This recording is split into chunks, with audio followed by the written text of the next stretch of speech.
Assalamualaikum warahmatullahi wabarakatuh. Nama saya Suryani, NIM 18010105059, Program Studi Pendidikan Islam Anak Usia Dini, Institut Agama Islam Negeri Kendari. Di sini saya akan menjelaskan materi tentang konsep bermain dan permainan. Adapun poin pertama yang ingin dijelaskan yaitu pengertian. Bermain menurut KKBI, bermain adalah berbuat sesuatu menyenangkan hati dengan alat atau tanpa alat. Sedangkan permainan merupakan suatu perbuatan yang mengandung keasikan dilakukan oleh kehendak sendiri tanpa paksaan dari orang lain atau guna untuk memperoleh kesenangan pada waktu melakukan kegiatan tersebut. Sedangkan fungsi bermain yaitu fungsi bermain merupakan yang pertama yaitu menghasilkan pengertian, yang kedua memberikan informasi, yang ketiga memberikan kesenangan, yang keempat mengembangkan imajinasi anak menjelajahi dunia, yang kelima mengembangkan kompetensi, yang keenam mengembangkan kreativitas anak, yang ketujuh kemampuan untuk memahami konsep secara ilmiah tanpa paksaan. Teori bermain dibedakan berdasarkan sifatnya, ada dua, yaitu teori bermain klasik dan teori bermain modern. Teori bermain klasik ini muncul sebelum abad ke-20 dan sebagian besar menggambarkan suatu kekuasaan dan kekuatan pada saat teori itu diangkat atau dimunculkan. Sedangkan teori modern, teori modern yang mengkaji tentang bermain tidak hanya menjelaskan mengapa muncul perilaku bermain. Para tokoh juga berusaha untuk menjelaskan manfaat bermain bagi perkembangan anak.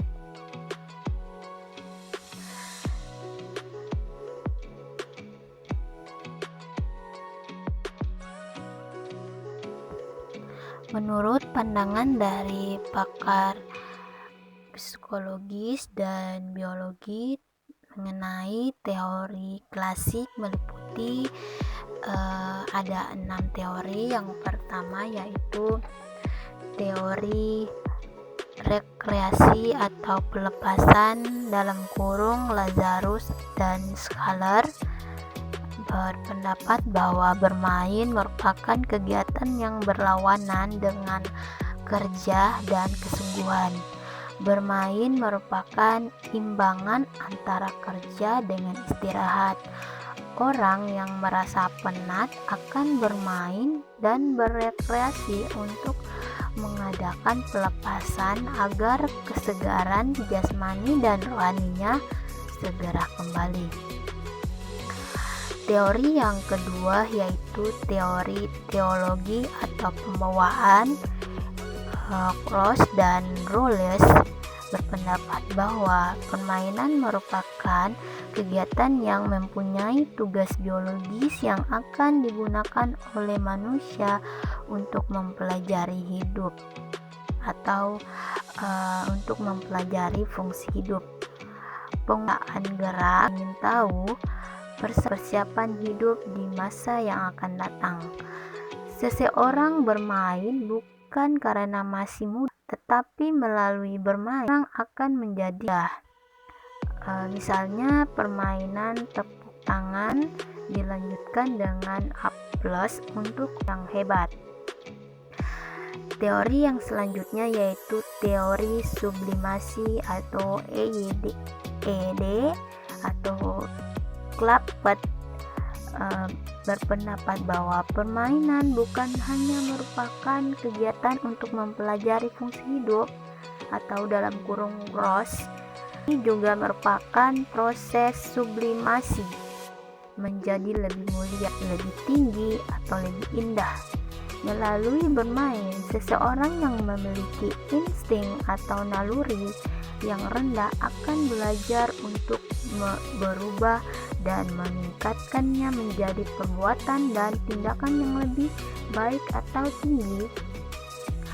Misalnya permainan tiluk bak diteruskan dengan kegiatan mengusap muka pada saat berdoa. Teori yang selanjutnya itu rekapitulasi atau evolusi atau reinkarnasi dalam kurung hal berpendapat bahwa permainan merupakan kesimpulan dari masa lalu.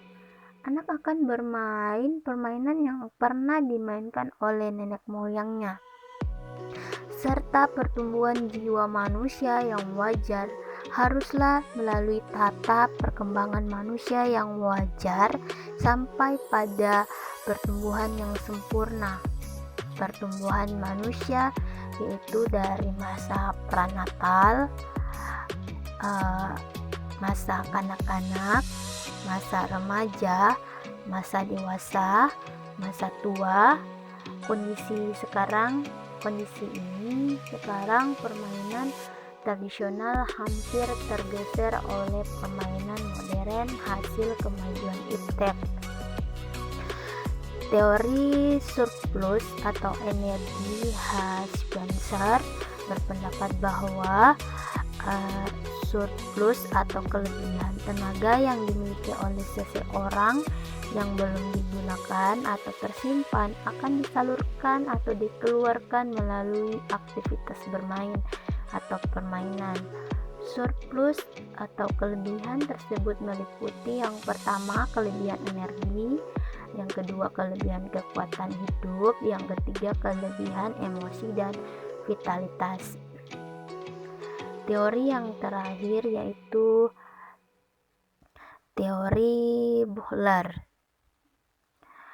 berpendapat bahwa di samping permainan merupakan kegiatan untuk mempelajari fungsi hidup, teori atau cross. Bermain juga merupakan Fundationalist atau nafsu untuk bermain dan aktivitas drang atau kemauan untuk aktif untuk bisa bermain. Seseorang harus mempunyai kehendak, kemauan dan nafsu untuk bermain permainan yang diinginkan. Itu saja yang bisa saya jelaskan. Teori modern dan peran bermain dalam perkembangan anak ada 8. Yang pertama, psikoanalitik berperan mengatasi pengalaman traumatik, coping terhadap frustasi. Teori yang kedua yaitu kognitif Piaget berperan mempraktikkan dan melakukan konsolidasi konsep-konsep serta keterampilan yang telah dipelajari sebelumnya.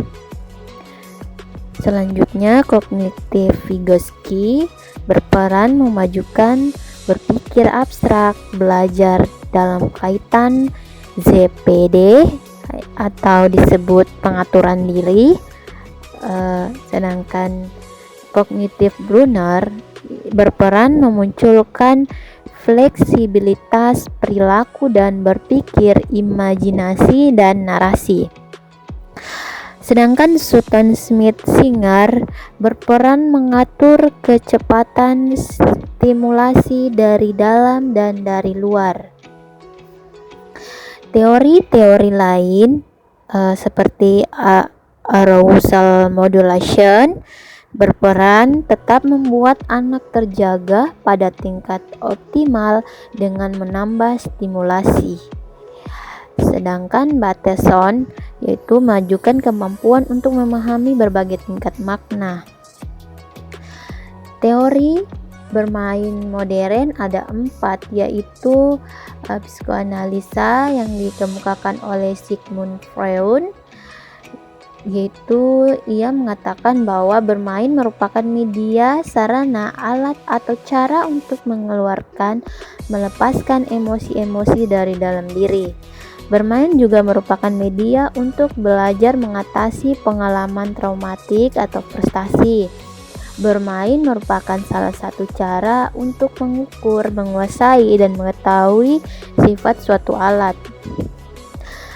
Teori yang kedua yaitu teori kognitif Piaget dan bermain merupakan bagian atau tahap perkembangan kognitif dalam kurung daya tiru, daya ingat, daya tangkap, daya imajinasi, atau gaya belajar manusia, bisa disebut HTM, yang harus dilalui oleh seorang anak.